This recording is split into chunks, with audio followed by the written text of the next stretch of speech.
and I never apart. Now and I never apart. Wave on the sea, dissolve in the sea. Wave on the sea, dissolve in the sea.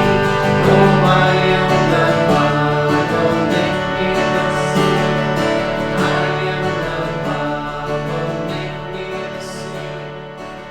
I am the Bhagavad Gita.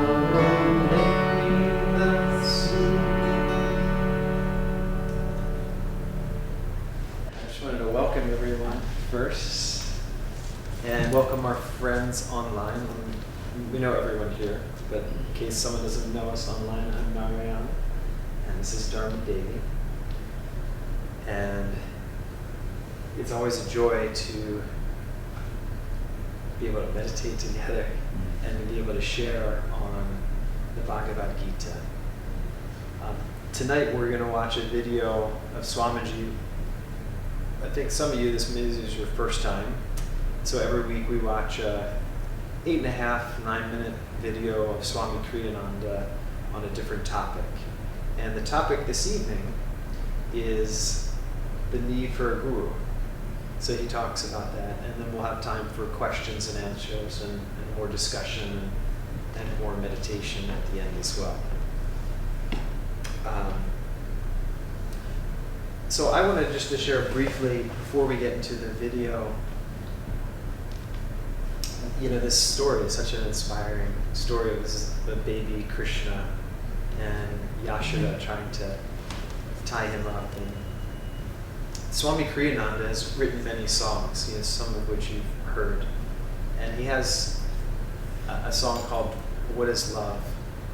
And there's a line, actually I'm not even sure it's that song, but foolish we, if we limit him, every atom is his throne. Not a word binds him at his own, not a creed makes him wholly known. He's talking about God, of course, the infinite, and just like the story of Krishna there's that story in the Bible of the 10 wise virgins and the 10 foolish virgins, and the wise ones kept their lanterns filled with oil so that the wick and the light and the fire could be kindled. And the foolish virgins didn't. And when the Christ came, meaning that the infinite Christ consciousness came, it came to those wise virgins who kept their lamp of devotion lit. So that the allegory in that story is that the lanterns are like the outer forms of religion. But they're also actually, on another level, are practices of meditation techniques. And the wick represents our heart. And the oil represents devotion. It represents our heart's earnest calling and receptivity for the divine. So no matter what our religion, what our caste, what our creed, what our meditation practices are, without devotion, they're devoid of everything. And so really, one of the things that we're going to talk about tonight is the following the loving, the guidance of the Guru with loving affection. You see, because it's the one relationship. This is why Swami Shankaracharya said it's the greatest blessing in all the three worlds, meaning the causal world, the astral world, and the physical world, is that of the Satguru, is one that can transfer some of his power to you. That's that saying in the Bible, and Swamiji, I'm pretty sure, references it in the video, to all those who received him, to them gave he power to become the sons of God. This is the difference between book learning, going to school, which we're all familiar with the West, and that kind of pedagogue type of learning versus absorption, really digesting like Sri Yukteswar used to say, I love that. It's an autobiography of a yogi. He said, wisdom is not assimilated with the eyes, but with the atoms. And that's what we feel. That's why we come. That's why we meditate. And it has to go beyond just the practices of meditation, but into, there's this Whispers from Eternity. You all know Whispers from Eternity, Yogananda's book of prayer demands. There's one in there that I absolutely love where he says, "O Spirit." And sometimes I say, "O Babaji," because Babaji is an embodiment of Spirit. "O Spirit, teach me to pray, and pray with deep concentration. O Spirit, balance my meditation with devotion, and purify my devotion with all surrendering love unto thee." It's that the techniques and our self-effort, it needs to be balanced with heart. And that's why we talk about in Raja Yoga, in this path, not meaning, this path, this act, but in the path to self-realization, in the path to enlightenment, that's why when they said, well, you tell us, Christ, what is the highest commandment? Love the Lord your God with all your heart, with all your mind, with all your soul, with all your strength, and love your neighbor as yourself. But it has to have that love for God, and it's not a euphemistic, airy-fairy love that we're talking about. It's, if you love something, you're haunted about it night and day. You cannot get it off your mind. You cannot get that person, that thing, whatever it is that you want. It's in the background of your mind. And so once that desire for God transcends all of our little desires, that's why Yogananda said to Swami Kriyananda, when he was concerned about, I like good food and going out for a nice meal, he said, don't worry about those things. When ecstasy comes, everything goes. O thou King of the Infinite, I behold thee in samadhi, in joy and in more joy, in thy light and mellow joy. It's like when we see that, there is an opening, there's a window, you saw something, you were on a bus, you read a book, you heard a song, you stopped for a moment, and you were open, and you came. And that is the window of inspiration that we want to follow, because it's the grace that's going to lead us to liberation. But our part is just making that, is individually, like Yogananda said to the monks just a few days before he went to Mahasamadhi, before he left the body, you must individually make love to God. Self-realization is your realization. Not in the sense of the little self, but in the sense of yourself, your one and only self, which is the infinite self of all. So let's watch this video, and then we'll have time for questions and answers. And last time I was talking about the importance of the Guru. The Bhagavad Gita is a colloquy, a dialogue between Krishna, who is the divine Guru, and also the representative of God, and the disciple, Arjuna.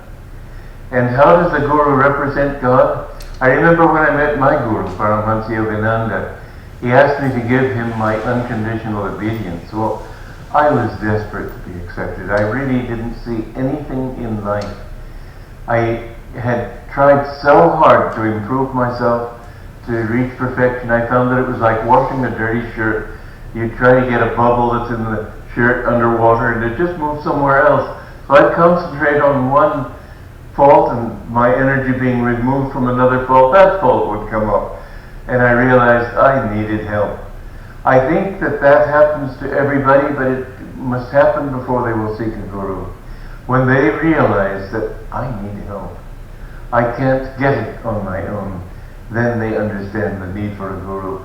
The Guru's purpose is not just to teach you. There are some Gurus who are Monis, they call them in India. Moni is somebody who never speaks. How can he presume to be a Guru if he never speaks? The point is, it's all, mind you, truth is one. There's nothing sectarian in true religion. And what Krishna taught, Jesus taught. What Jesus taught, Buddha taught. All truths are one. They give different emphases to the truth, depending on the needs of the times in which they're living.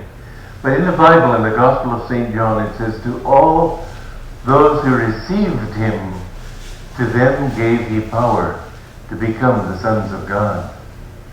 And receiving doesn't mean, most Christians think it just means, well, I believe in him. Belief has been made the essence of being a true Christian. Well, people used to believe that the world is flat. That didn't make it flat, did it? The beliefs that you hold are not necessarily true. I can believe in you, but until you've proved yourself to me through testing, I can't say that I have faith in you. And so faith comes from experience. And faith is what the Bible is really talking about. It's what Jesus was talking about. And it's what Krishna also was bringing to Arjuna and to the world. But the need for the Guru, I can say this now, I have been a disciple of Paramahansa Yogananda for nearly 61 years now. And I can say that what I have really gained from him is attuning myself to his consciousness. It's very interesting how you don't lose your individuality. When I met him and he said, will you give me your unconditional obedience? I was, as I said, desperate, but I said that I wanted to be honest. I said, what if I think you're wrong? And he said, I will never ask anything of you that God himself doesn't tell me to ask you. And I found that it was so. And everything that he asked me, I found that if I followed my will, I didn't get anywhere. But if I did what I was feeling from him, and that feeling, it was a very interesting play between the disciple and the Guru, I could say, because he would try to force me to understand him in an inner way, in my consciousness. I remember one time I was at it was a bar mitzvah. I'm not Jewish, but I was invited by this Jewish community to perform some yoga postures in front of an audience in Beverly Hills, which people, especially Jewish psychiatrists in Beverly Hills, you can more or less count on their being atheists and materialists. I hope I'm wrong, but this is the impression that I have. Anyway, this Jewish psychiatrist got me in a corner afterwards, and he started trying to prick holes in my curtain, you might say, of belief. And I finally, to convince him, told him of a few miracles I had seen that my Guru had performed. And of course, all he thought was, well, I have it opening at 10 o'clock on Wednesday morning, maybe I can see this patient then. But when I saw my Guru 2 or 3 days later, he used to invite me to help serve lunch to guests and then perform some yoga postures. And after the guests left, then we'd often sit and talk. And he said, by the way, when you're with atheistic people, don't talk about miracles. I said, you knew? He said, I know every thought you think. Now, far from being embarrassed by that, I was very grateful for it, because then he could correct me, and I found that again and again, if I had a wrong thought, or if it wasn't an adequate thought, or if it was a thought that was directed perhaps not quite in the best way, he would remind me of it. I remember one time somebody had told me that he had been thinking of Yogananda, and suddenly his consciousness was so changed that he couldn't even feel his body, and I thought, that's for me. And so I began trying very hard to think of Yogananda's presence. And when I saw Yogananda, he said, are you up to some mischief, Walter? I said, no, sir, it didn't seem like mischief to me. Are you sure you're not up to some kind of mischief? And then he lovingly, but he said, all right, Walter, goodbye. He was going indoors, but I understood what he meant. I shouldn't be wanting these things, wanting attunement with him for any kind of experience. But attunement with the Guru, you find your thoughts guided. I have seen again and again in my life, somebody will ask me a question, and it's very interesting because sometimes I say, well, I don't know the answer. And the moment I say I don't know, I do know. And that knowledge comes from above. That knowledge comes from when I'm relaxed and say, well, I can't, so I just offer it to him. And then suddenly there it is. I've seen him give answers to every need, every question that I have had. The attunement with the Guru, you see, the ego is the thing that we want to get out of. As long as I think, because God made this ego, it's a delusion. It's all God playing this show. But because we have created this bundle of self-definitions that we have, that I'm rich, I'm poor, I'm American, I'm Indian, I'm a man, I'm a woman, I'm old, I'm young, all the different things that we have that go to make up our personalities. I'm an artist, I'm a banker, and so on. We must get rid of that thought and realize that it's God playing this whole show through us. And the ego resists that thought. And you can never get rid of the ego just by willpower. There's a story Ananda told me about a man who was being bothered by a demon. And he looked in the scriptures and found that there was a mantra there to say when you're being bothered by a demon. So he took some powder and set this mantra into the powder, you might say, and then threw the powder on the demon. It's a story, so don't take it seriously, but the lesson is serious. And the demon laughed. He said, before you could even say your mantra into that powder, I got into the powder myself, so how could it affect me? So you see what is meant here is that the ego is already infected with the very delusions that you want to get rid of. You can't do it on your own. This is why Shankaracharya, the great master of India many centuries ago, said that the greatest blessing in the three worlds, causal, astral, physical, is a true guru. One who knows the truth, one who knows God, and can pass that understanding on to you. Those who received him, to them gave he power to become the sons of God. It's that word power that you must keep in mind. When you're attuned with the Guru, you begin to get the power to understand that this ego is not my true self. And the worldly person will say, well, I want to be the one doing it. Okay, but you won't do nearly so good a job. I've done many things in my life. I've written over 100 books. I've composed over 400 pieces of music. I founded 8 communities. I've given thousands of lectures in many languages. And many people say that they're astounded at what I've done. But the truth is I haven't done any of it. I have allowed him to do it through me. You will find that if you allow God to work through you, there isn't any limit to what you can accomplish. Joy to you. One thing that came to my mind is there's a saying in the Bible. There's this story of these businessmen, and they were at a conference room, normal like business scene, and they were discussing a new project, and there was always this one man who was a naysayer in the group, and they brought up the project, and he said, well, what about the obstacles that we're going to encounter? And this other man said, why do you always focus on the obstacles? And he said, well, it's common sense. We're going to encounter obstacles unless you have some means of, some way of overcoming them that I'm not aware of. Please enlighten us. And the other man just sort of lightly smiled, and he said, I have a way. He said, I'll show you. And he pulled out his wallet, and he handed him a little piece of paper with a quote from the Bible on it. And he asked this other man, who was sort of problem-oriented, to read the quote. And the quote was, I can do all things through Christ who strengthens me. And that's really what Swamiji was talking about here, is that when we attune ourselves to the Guru, it's his power that comes through us, that allows us, we are channels, but our channeling ability is cooperating with the flow of grace. And that's what yoga and meditation are all about. It's a cooperative flow of grace. And remember this point that Swamiji shared in here, which is a very important one, that it's not seeking anything for ourselves.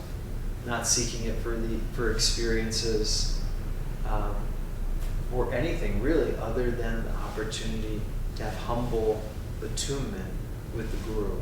And that means love. That kind of attunement where a mother for her children, she gives, and she loves her children, and she gives selflessly. One of my first teachers, and still one of my great teachers in my life, I was blessed to have a very devout and loving mother. And I just saw how she just served and how she gave of herself and didn't think about, she doesn't think about herself, she just serves.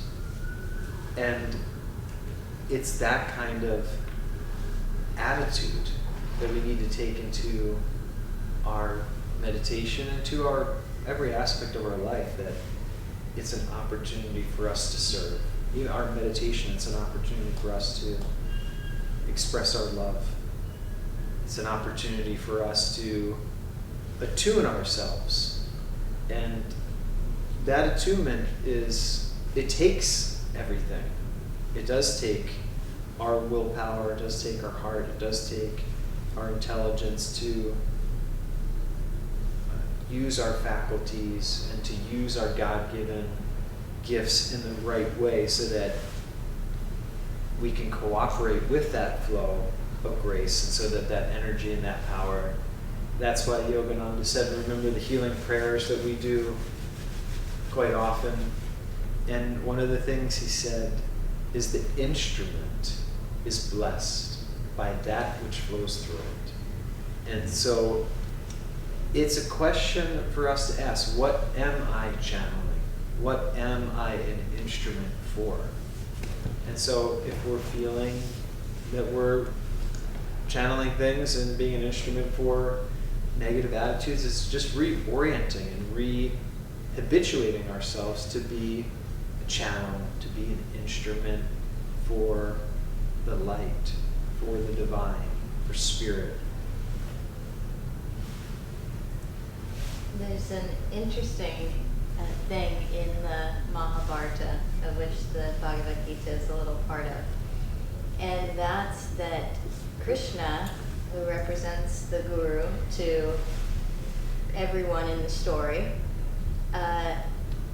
he gains a reputation of helping anyone who asks for help.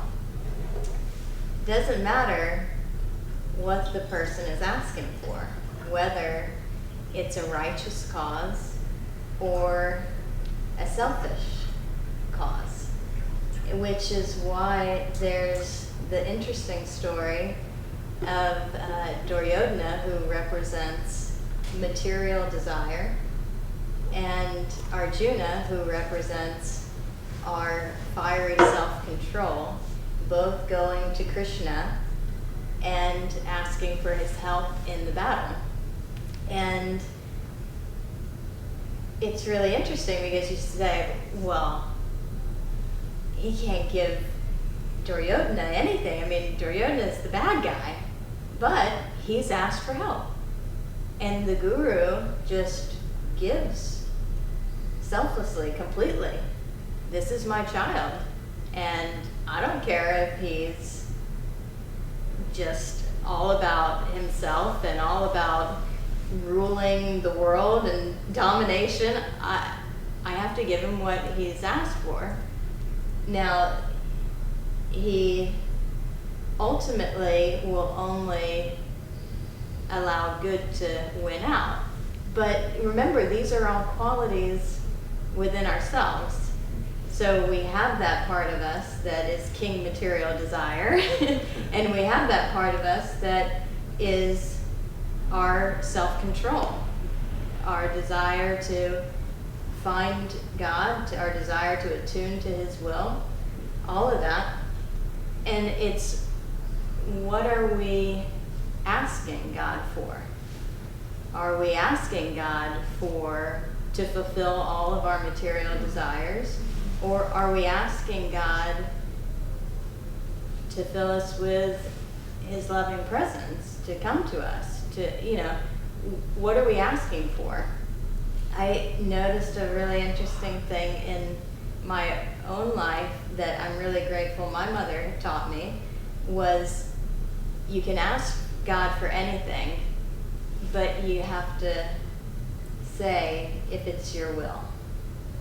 And how I saw this happen in my life was that this really works is at around 24, I think, I had this strong desire to have a baby, to be a mom.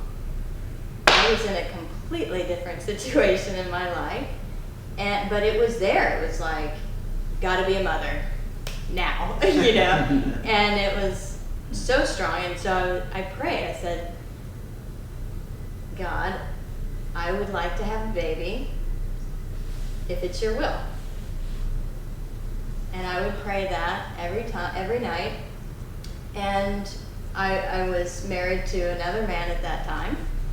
And we had been married for 7-8 years. Prayed that every single day. And I'm like, what's going on? Where's the baby? 2 years went by. Where's the baby? God, hello? I mean, why wouldn't you want me to have a baby, God? What's going on? But I'm like, if it's your will. Why isn't it your will? But fine, if it's your will. And then, of course, my life dramatically shifted, and I was very grateful that I didn't have a baby involved in that. That marriage ended. I moved away. I, completely changed, and I had the ability to do that. Whereas if I had a baby, that I would not have shifted out of that situation. And so I said, well, okay, I'm glad that it wasn't your will. And obviously God had another plan in store for me. But I was so grateful that I didn't just push with my will, because God will answer our prayers. Divine Mother will say, what is it that you want, my child? And we say, I want a baby so bad, I want to be a mother. Okay, well, if that's what you really want, here it is. But if you really want to do what's in attunement with my will, then maybe you'll listen to me that that's not the best thing for you right now. So we have to watch what we ask for and with what intention. Of course, we can ask for anything. It's like Yogananda's prayer, I will reason, I will, I will act. But guide my reason, will, and activity to the right path in everything. Because we don't know, we can't see the whole picture.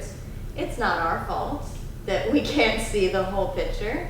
We have like blinders on, like the horses on the carriages. We can't see because we're not supposed to see yet. We're not supposed to see the whole picture. But we keep trying. We keep trying to attune to that greater source of wisdom. God, give me the wisdom to know what I'm supposed to do in this moment. And, even though Krishna answers all those prayers, comes to the rescue for all these people who are in need, who call on him, he loves the most those who love him. He knows those who love him, who call to him from their hearts. And he's there he's there all the time. But, when we have that I-thou relationship, you can think he's there in an instant, because he's just waiting for us to open up and say, help, or I love you, or come to me. It reminds me of that saying, be careful what you wish for, you just may get it. You hear that saying? And that's the whole point, is that we do ask for the candy. There's that story of Yogananda. He was maybe like a 5 or 6 year old boy, and he cried and cried. It was late at night, and he cried. He was two. He was very young. And he cried and cried to his parents. He wanted this little treat that was only at the drugstore down the street, and he wailed so much that his mother woke up the drugstore owner to get that tree. And it's like that. It's that we have to have that kind of persistence and calling that you reveal, no, mother, I don't want your playthings anymore. I want you. You know, that's what we need to call to Divine Mother. Just the same way that people talk about, you know, the secret and the law of attraction and all this. That's why Christ said, remember, seek ye first the kingdom of God, and all these things will be added unto you. You know, get to the source, get to the center, and then God will see to it. Just one other story, and then any questions you guys have, and we'll have more time to meditate and chant. The Dharma Devi reminded me of how God watches our heart. And this is a story of Krishna, and there was some devotees, and they were chanting loudly, Hare Krishna, and they were making a big, you know, sort of outward show of it. And Radha, who is his, you know, his chief, his consort, you know, and Radha really represents the Kundalini, the spirit of nature. But Radha, very softly and very sweetly, so no one could hear, just said Krishna, Krishna. She said it with such reverence and devotion, and Krishna came running immediately to her. And it's that way. It's the most mind-boggling thing you can wrap that God is nearer than the near, dear, you know, closer than our thoughts, closer than the pangs of our heart, of our feeling. That it's at that level, so God knows. So it's just this process of purification, and so that's the attunement. The attunement is clearing out all the static, so that we can receive. Not, like Swamiji was saying, not believe, receive. And it's that active dynamism where receptivity is magnetism, it's an interchange, you know, it's like a circuit of our love and God's that is in this endless cycle of self-offer.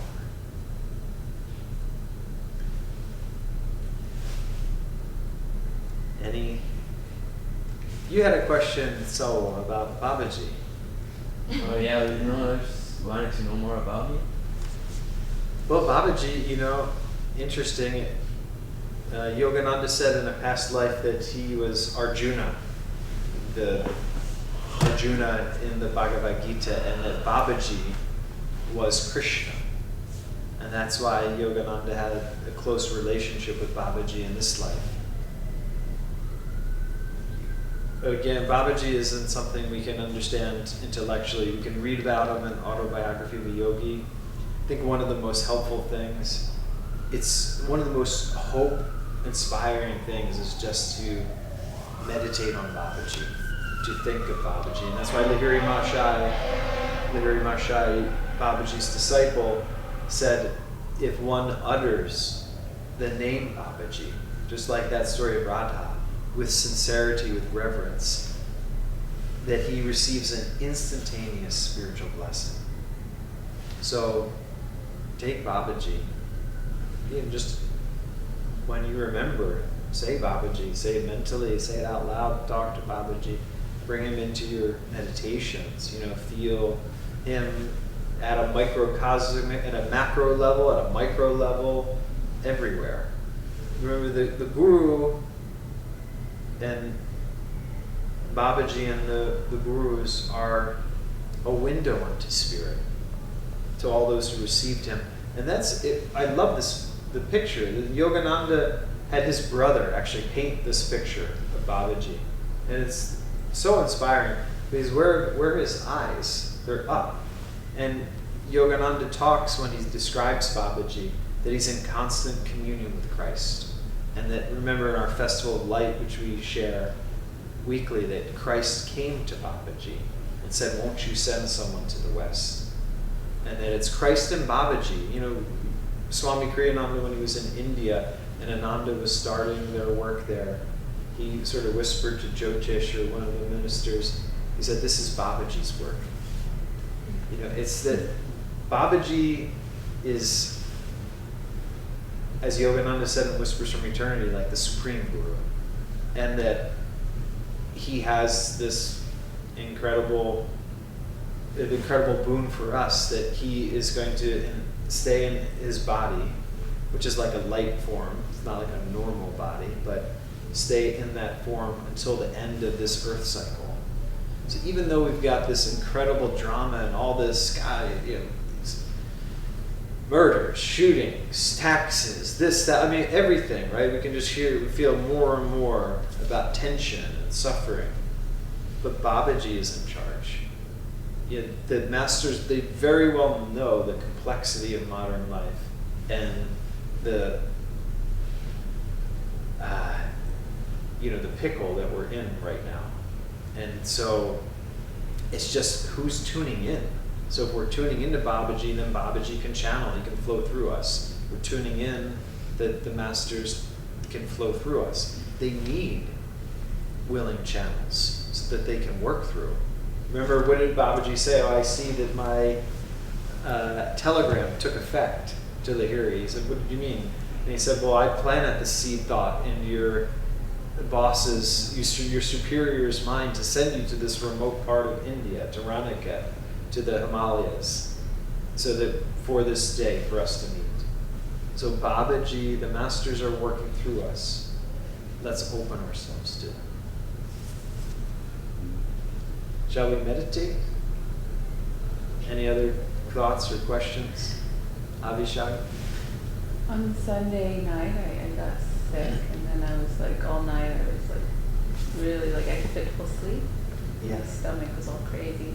And so I just meditated. I didn't know I was sick, I thought maybe I ate something. But, and I feel like, even though it was very intense, that just the meditation, the surrender, the working and unraveling was very potent, and that if I just taken some medicine or tried to avoid it, I wouldn't have gotten that gift. And then afterward, it was actually after I was feeling better, I started going to prayer, and it was like I was, because I don't usually go into prayer, but I had asked not so long ago that I want to understand and have more connection with prayer, and so Yeah. it was really potent. And, on Thanksgiving I also come up with ideas for prayer that had helped, I think, start that off. But it was like an hour. And then, so the next day it wasn't all torturous, but I was still miserable. So I still lay down in the bed still. But the day after, it was like 24 hours and it was gone. And the day after, which I guess was yesterday, my mind was just like, I noticed every time I have a huge shift and huge release, my mind just gets very active, and I think it's like reorganizing and reprogramming. So I thought, but I was able to watch it with a little more space than I have watched it before, and it occurred to me, well, what if I just try sending it to my third eye world? See what happens, just walking out. And I did, and I just did it for like a minute, and it really shifted everything. But I also focus on my breathing and just. Yeah, it's beautiful. Thank you for sharing that. It's like how Yogananda said that this is the broadcasting station, the Christ center or the Krishna center, the point between the eyebrows. We toss the heart, the anaha, is the receiving station. So that's why meditation, like you said, getting that purified state, and then when you're clear and calm, then you can offer real potent prayers, and then to receive. I was just sending the busyness. I wasn't even like doing anything, and I couldn't believe though that it went away so quick. I was like, really, is it that quick? Yeah. Good. Yeah, it's amazing that Swami tells that story, and I've tried it myself. I encourage you to try it. If you fall into a mood or you feel like you're in a funky space, to sit and hold your consciousness at the point between the eyebrows, 5 minutes, strongly, not with over punching and overpowering, but just strong concentration, devotion, heart, everything here, and just see how your mood shifts. This is the whole science of yoga. It's techniques that help us to raise our consciousness raise, our energy shifts, and then we're able to receive at a higher level. I was. Yes, Amar. The other day, Monday night, it was very late, and it was past midnight. It was Tuesday morning. But I think it was, or was it something that, anyway, all of a sudden this thought came to me. What was Babaji born? And so I looked it up. And it was November 30 of the year 600 years. November 30 had just started. Wow. So You were tuning in on Babaji's birthday. yeah, it was amazing. And this is the holy season, right? I mean, it's not just the holy season because we have Christmas and the holidays, but there's a reason this time of year is holy. We're moving in towards the winter solstice, right, which is the shortest day of the year. It's that our energy begins to come back inside. It's where we can have the receptivity to tune in to Babaji and Christ. And really, the most important thing we can do is, that's why in Catholicism they call it Advent, the 4 weeks leading up to Christmas, which is Latin for basically preparation for the coming of the Christ. And where does Christ come? Where does Babaji come? Here. So prepare in this way is preparing our hearts, preparing to receive. So why don't we chant and we'll meditate for the last 10 minutes or so, okay? And for our friends online, if you do have questions, please email us, Narayan, Narayan, @anandala.org. Just email us any questions. You can call us too. You can text us.